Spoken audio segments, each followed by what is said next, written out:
हजरत तमीम दारी रजिया न फरमाते हैं कि हम एक बार हुजूर सल्लल्लाहु अलैहि वसल्लम के बारगाह अक़दस में हाजिर थे कि एक ऊंट भागता हुआ आया और सल्लल्लाहु अलैहि वसल्लम के सरे अनवर के पास आकर खड़ा हो गया जैसे कान में कोई बात कह रहा हो। आप सल्लल्लाहु अलैहि वसल्लम ने फरमाया कि ऊंट पर सुकून हो जा, अगर तू सच्चा है तो तेरा रब तुझे फायदा देगा, अगर तू झूठा है तो तुझे उस झूठ की सजा मिलेगी जो हमारी पनाह हमें आ जाता है। अल्लाह ताला भी उसे अमान दे देता है और हमारे दामन में बना लेने वाला कभी नामुराद नहीं होता। हमने अर्ज किया, रसूल अल्लाह सल्लल्लाहु अलैहि वसल्लम, यह ऊंट क्या कहता है? आप सल्लल्लाहु अलैहि वसल्लम ने फरमाया, ऊंट के मालिकों ने इसे जबह करके इसे खा लेने का इरादा कर लिया था तो यह उनके पास से भाग आया है। तुम्हारे नबी सल्लल्लाहु अलैहि वसल्लम से मदद मांगी है। हम सब अभी गुफ्तगू में मशगूल थे कि उस ऊंट के मालिक भागते हुए आए। ऊंट ने उनको आते हुए देखा तो दोबारा हुजूर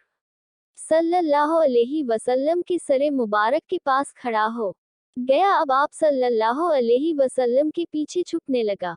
उनके मालिकों ने अर्ज किया, या रसूल अल्लाह सल्लल्लाहु अलैहि वसल्लम, ये हमारा हूँ 3 दिन से हमारे पास से भागा हुआ है और आज ये हमें आपकी खिदमत में मिला है। इस पर आप सल्लल्लाहु अलैहि वसल्लम ने फरमाया, यह मेरे सामने शिकायत कर रहा है कि ये तुम्हारे पास कई साल तक पला बढ़ा। जब मौसम में गर्मा आता तो तुम घास और चारे वाले इलाके में इस पर सवार होकर जाते और जब मौसम में शर्मा आता तो तुम इसी पर बैठकर गर्म इलाकों की तरफ जाते। अब जबकि इस खस्ताहाल की उम्र में पहुंच गया है तो तुम इसे जबह करके इसका गोश्त खा लेने का इरादा कर लिया है। उन्होंने अर्ज किया, खुदा की कसम या रसूल अल्लाह सल्लल्लाहु अलैहि वसल्लम, ये बात बिल्कुल इसी तरह है जिस तरह आपने फरमाया। इस पर हुजूर सल्लल्लाहु अलैहि वसल्लम ने फरमाया, एक अच्छी खिदमत गुजार कि उसके मालिकों की तरफ से क्या यही जजा होती है? तो वह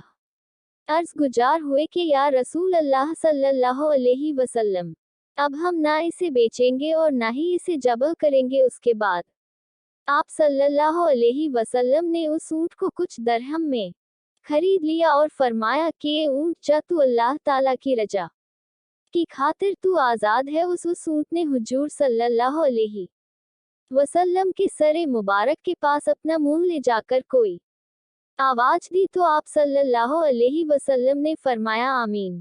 उसने फिर दुआ की, आप सल्लल्लाहु अलैहि वसल्लम ने फिर फरमाया, आमीन। उसने फिर दुआ की, आप सल्लल्लाहु अलैहि वसल्लम ने फिर फरमाया, आमीन। उसने जब चौथी मर्तबा दुआ की तो आप सल्लल्लाहु अलैहि वसल्लम आप दीदा हो गए, आंखों से आंसू बहने लगे। हमने अर्ज किया, रसूल अल्लाह सल्लल्लाहु अलैहि वसल्लम, यह उठ क्या कह रहा है? आप सल्लल्लाहु अलैहि वसल्लम ने फरमाया, इसने पहली दफा कहा, ए नबी मुकर्रम, अल्लाह आपको इस्लाम और कुरान की तरफ से बेहतरीन जजा आता फरमाए। मैंने कहा, आमीन। फिर उसने कहा, अल्लाह ताला क़यामत के दिन आपकी उम्मत से इसी तरह खौफ को दूर फरमाए जिस तरह आपने मुझ पर दूर फरमाया है। मैंने कहा, आमीन। फिर उसने दुआ की कि अल्लाह ताला दुश्मनों से आपकी उम्मत के खून को इसी तरह महफूज रखे जिस तरह मेरा खून महफूज फरमाया है। उसने फिर कहा कि अल्लाह ताला आपकी उम्मत के दरमियान जंग जुदा ना होने दे। ये सुनकर रोना आ गया क्योंकि यही दुआएं मैंने भी अल्लाह ताला से मांगी थी। पहली 3 तो कबूल फरमा ली, लेकिन